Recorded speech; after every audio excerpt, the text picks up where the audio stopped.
ಹಾಗಾಗಿ ನಮ್ಮ ಜೀವನದಲ್ಲಿ ನಮಗೇನು ಬೇಕು ಅಂತಂದ್ರೆ ಭಕ್ತಿ ಮೊದಲು ಬೇಕು, ಸದ್ಗುರುಗಳನ್ನು ಆಶ್ರಯ ಮಾಡ್ಕೋಬೇಕು, ಸತ್ಸಂಗದಲ್ಲಿ ಸದಾ ಪಾಲ್ಗೊಳ್ಳಬೇಕು.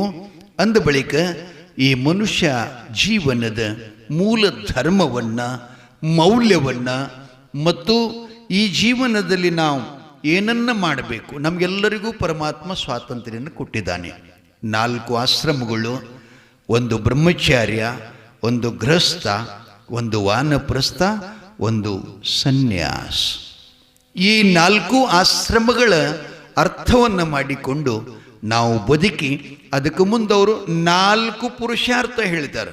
ಏನು ಹೇಳ್ತಾರೆ ನಮಗಂದ್ರೆ ಧರ್ಮ, ಅರ್ಥ, ಕಾಮ, ಮೋಕ್ಷ. ಕೊನೆಗೆ ನಾವು ಮೋಕ್ಷ ಪದವಿನ ಪಡಿಬೇಕಾಗ್ತದೆ.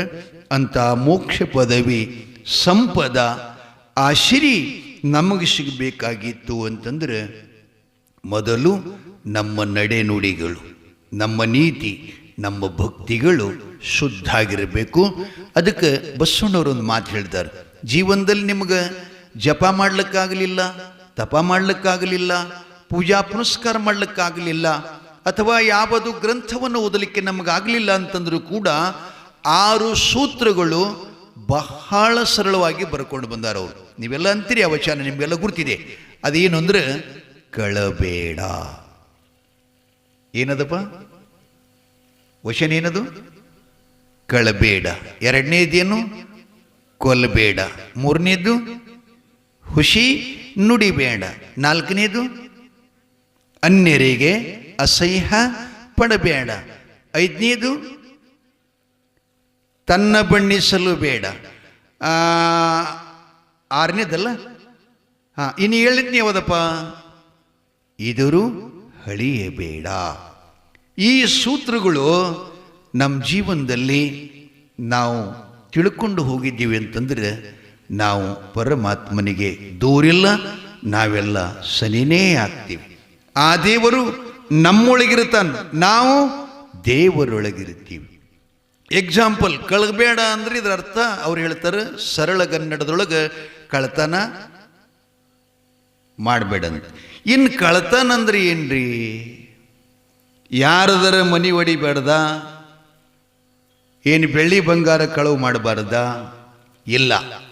ಮೂಲ ಕಳತನ ಅಂದ್ರೆ ಏನಪ್ಪ ಅಂತಂದ್ರೆ ನಮಗೇನೊಂದು ಕೆಲಸ ಕೊಟ್ಟಿದ್ದಾನೆ ಪರಮಾತ್ಮ. ಈಗ ಅವ್ರಿಗೆ ಮಾಯಿಕ ಸುದು ಕೊಟ್ಟಾನ, ನನಗೆ ಪ್ರವಚನ ಹೇಳಕ್ಕೆ ಕೊಟ್ಟಾನ, ನಿಮಗೆ ಒಕ್ಕಲ್ತನ ಮಾಡೋದು ಕೊಟ್ಟಾನ, ಕೆಲವೊಬ್ಬರಿಗೆ ಕೂಲಿ ಕೆಲಸ ಮಾಡೋದು ಕೊಟ್ಟಾನ, ಕೆಲವೊಬ್ಬರಿಗೆ ಬಸ್ ಕಂಡಕ್ಟ್ರ್, ಶಿಕ್ಷಕ ವೃತ್ತಿ, ಪೊಲೀಸ್ ಇಲಾಖೆ, ಅರಣ್ಯ ಇಲಾಖೆ, ಹಿಂಗೆ ಅನೇಕ ನಮ್ಮನ್ನು ಹೊರಟಿದಾವ. ಆ ಮಾಡುವ ಕೆಲಸದ ಮೇಲೆ ನಮ್ಮದು ವಿಶ್ವಾಸ ಇರಬೇಕಂತ. ಯಾವುದೇ ಕೆಲಸ ಮಾಡಿ ನೀವು ಅದರ ಮೇಲೆ ಪೂರ್ಣ ವಿಶ್ವಾಸ ಇರಬೇಕು. 2ನೇದೇನಪ್ಪ ಅಂತಂದ್ರೆ ನಮಗೆ ಪರಮಾತ್ಮ ಯಾವ ಕೆಲಸ ಕೊಟ್ಟಾನ ಅದನ್ನು ಪ್ರಾಮಾಣಿಕವಾಗಿ ಮಾಡಬೇಕಂತ. ಪ್ರಾಮಾಣಿಕವಾಗಿ ಮಾಡಿಲ್ಲ ಅಂದ್ರೆ ನಾವು ಕಳ್ಳರಾಗುತ್ತೇವೆ. ಇದಕ್ಕೇನಂತಾರೆ? ಸಮಯಗಳ್ಳರು ಅಂತ. ಏನಪ್ಪ? ಸಮಯಗಳ್ಳರು. ಈಗ ನೀವು ಇಲ್ಲೆಲ್ಲ ತೋಟಗಾರಿಕೆ ಜನ ಜಾಸ್ತಿ ಅದ. ಯಾಕಪ್ಪ? ಕೂಲಿ ಹೆಣ್ಮಕ್ಳಿಗೆ ನೀವು ಹೇಳ್ತೀರಿ, ಒಂದು ಟೈಮ್ ಕೊಡ್ತೀರಿ ನೀವು ಅವರಿಗೆಲ್ಲ. ಏನಂತ? ಮುಂಜಾನೆ 9ಕ್ಕೆ ಬಂದು 5 ಗಂಟೆಗೆ ಬಿಡ್ಬೇಕಂತ. ಮತ್ತು 9 ಗಂಟೆಗೆ ನಿಮಗೆ 5 ಗಂಟೆಗೆ ಬಿಡ್ಲಿಕ್ಕೆ ಪಗಾರ ಎಟ್ರಿ ಮಾಲಕ್ರ? ಎಟ್ರಿಪ್ಪ? 400. ಅಯ್ಯೋ, ನಾವು ಈ ಕಡೆ ಬರ್ಬೇಕೇನಂತ? ನಮ್ಮ ಕಡೆ 200 ಅದ, 200 ಅದ. 400 ರೂಪಾಯಿ ಪಗಾರ ತಾಯಿಯಂದ್ರೆ ತಗೊಳ್ತೀರಿ. 9 ಗಂಟೆಗೆ ಅವ್ರು ಹೊಲ್ದಾಗಿರ್ತೀರೇನು? ಟೈಮ್ ಕೊಟ್ರಿ ನೀವು ಖರೆ, ಆದ್ರೆ 9ಕ್ಕೆ ಅವ್ರು ಎಂದು ನಮ್ಮ ಹೊಲ್ದಾಗ ಬರುವುದಿಲ್ಲ. ಮತ್ತು ಬಂದವ್ರು ಸಿಟ್ಟಿಗೆ ಬಂದ್ರಿ ಓ ಹೇಳ್ತೀರಿ. ಆಮೇಲೆ ಆ ಬಳಿಕ ಫೋನ್ ಹಚ್ಚಿರಿ ನೀವು ಒಬ್ರಿಗೊಬ್ರು, ನೀ ಎಲ್ಲಿದ್ದಿ, ನಾ ಎಲ್ಲಿದ್ದೆ, ನೀ ಮುಂದೆ ಹೋಗಬೇಡ, ನನಗೆ ಬಯಸ್ತೀನಿ, ನಾ ಬರೋ ತನಕ. ಮಾಯಿಕ ನಾವು ನಗ್ತಾನೆ ನೋಡ್ರಿ. ಯಾಕೆ ಈ ಮಾತು ಹೇಳಕತ್ತೀನಿ ಅಂದರೆ, ಕಾಯಕದಲ್ಲಿ ನಾವು ಕಳತನ ಮಾಡಕತ್ತೀವಿ ಅಂದ್ರೆ ದೇವ್ರು ನಮಗೆ ಹ್ಯಾಂಗೆ ಒಲಿತಾನ?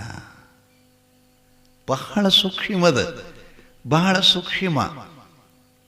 ಸಮಯ ನೀವು ಟೈಮ್ ಮಾಡಿ ಹೋಗ್ತೀರಿ, ಬಿಡಾಗನು ಕರೆಕ್ಟ್ ಟೈಮಿಗೆ ಬಿಡ್ತೀರಿ. ಹೋಗಾಳಿ ಕರೆಕ್ಟ್ ಹೋಗಂಗಿಲ್ಲ, ಬಿಡಾಳಿಗೆ ಮಾತ್ರ ಒಂದು ಸೆಕೆಂದನು ಫರಕ್ ಮಾಡಲ್ಲ.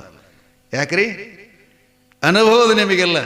ಒಂದು ವೇಳೆ ಒಬ್ಬಕ್ಕೆ ಹೆಣ್ಮಗಳು ಹೊಸದಾಗಿ ಕೆಲಸಕ್ಕೆ ಹೋಗಿದ್ಲು, ಆಕೆಗೆ ಅದು ಮೈ ಉಳಿಸ್ಕೊಳ್ಳೋದು ಗೊತ್ತಾಗ್ಲಾರ್ದನ್ನ ಒಬ್ಬ ಮುಂದೆ ಹೋಗ್ತಿರ್ತಾಳೆ ಒಂದಿಷ್ಟು ಕೆಲಸ ಮಾಡ್ಕೋತು. ಆಕೆ ಹಿಂದಿನಕ್ಕಿ ಇಂಥ ಕಲ್ ತಗೊಳಕ್ಕೆ ಡೊಬ್ಬನಾಗಿ ಇರ್ತಾಳೆ. ನಿನ್ನ ಹೆಣ ಎತ್ತರಿ ಸರಿ ಹಿಂದಕ್ಕೆ ನಗತೀರಿ. ಇದನ್ನೆಲ್ಲ ಮಾಡ್ಯಾರಿ ನೀವು. ಮನಿ ಮಾಡಿದ್ರೆ ಕಳ್ತನ ಅಲ್ಲದು, ಸಮಯಗಳ್ಳರು. ಹಿಂಗೇನು ಮಾಡಿದೀವಿ ಅಂದರೂ ಇದು ನಮ್ಮ ಮೈಗೆ ಹತ್ತುವುದಿಲ್ಲ. ಬಸವಣ್ಣವರ ಕಾಲಕ್ಕೆ ಒಬ್ಬಕ್ಕೆ ಶಿವಶರಣಿ ಮತ್ತು ಶಿವಶರಣ ಆಗಿ ಹೋದರು. 5ಕ್ಕೆ ಮಹಾರಾಯ, ಮಾರಾಯನ ಹೆಂಡತಿ 5ಕ್ಕೆ ಲಕ್ಕಮ್ಮ ಅಂಥೇಳಿ.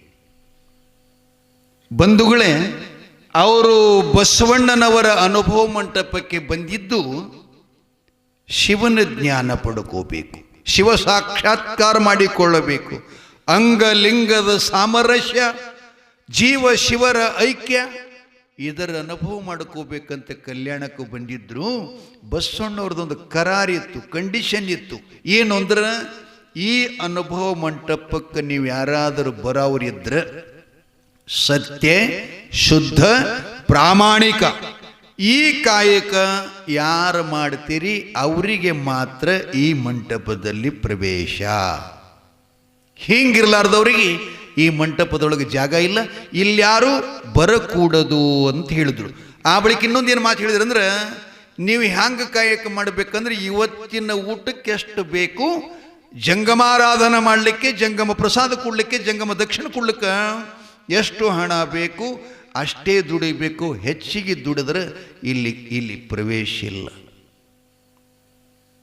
ಇವ 5ಕ್ಕೆ ಲಕ್ಕಮ್ಮನ ಗಂಡ ಬಸವಣ್ಣವರ ದಾಸೋಗದೊಳಗೆ ಅಕ್ಕಿ ಬಳಸಿಕೊಡ್ತಿದ್ದಂತ ಚೀಲ್ದಾಗಿ ಅಂತ ಅನ್ನ ಮಾಡ್ಲಿಕ್ಕೆ. ಅವು ಏನು ಕೆಳಗೆ ಬೀಳ್ತಾವ ನೋಡ್ರಿ, ಚೀಲ್ದಾಗಿನ ಬಳಸಾಗ ಕೆಳಗೆ ಬಿದ್ದದ್ದೆಲ್ಲ ಕಾಳ ಗ್ವಾಳೆ ಮಾಡ್ತಿದ್ದಂತ.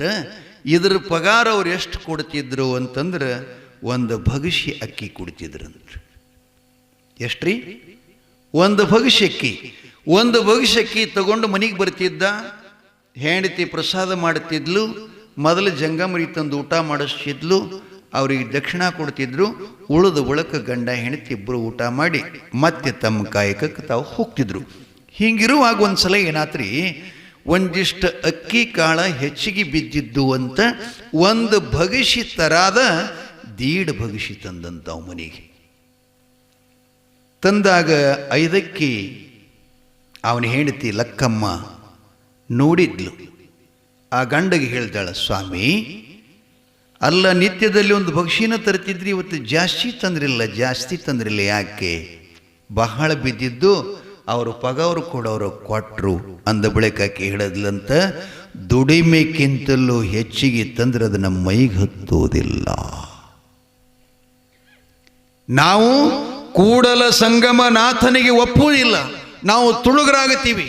ಅದಕ್ಕೆ ಆಕಿ ಒಂದು ವಚನ ಬರಿತಾಳ್ರಿ, ಈಸಕ್ಕೆ ಆಶೆ ನಿಮಗೆ ಯಾಕೆ? ಆಶೆ ಎಂಬುದು ಅರಸಂಗಲ್ಲದೆ ಶಿವಭಕ್ತರಿಗೆ ಉಂಟೆಯಯ್ಯ. ರೋಷ ಎಂಬುದು ಯಮಧೂತರಿಗಲ್ಲದೆ ಅದು ಶಿವಶರಣರಿಗೆ ಉಂಟೆಯಯ್ಯ ಅಂತ ವಾಪಸ್ ಅರ್ಧ ಬಗಸಿ ಅಕ್ಕಿ ಬಸವಣ್ಣವ್ರ ದಾಸುಗಕ್ಕೆ ಹಾಕಿ ಬರ್ಲಿಕ್ಕೆ ಕಳಿಸಿದ್ಲಂತ. ಹಿಂಗಾದಿತ್ತೇನ್ರಿ ನಮ್ಮ ಜೀವನದಾಗ? ಹೆಚ್ಚಿಗೆ ತಂದ್ರೆ ನಮ್ಮ ತಾಯಿಂದ್ರೆ ಆನಂದ ಪಡಿತಿರ್ತಾರೆ, ನೀನೆ ಹೆಣ ಎತ್ತಲಿ ಬಂದು ನನಗೆ ಕೈ ಬೀಸ್ಕೊತ್ ಮನಿಗಂತ. ಇಲ್ಲಿ ಹೇಳೋ ತಾತ್ಪರ್ಯ ಏನಪ್ಪ ಅಂತಂದ್ರೆ, ಮನುಷ್ಯ ಜೀವನದ ಮೌಲ್ಯ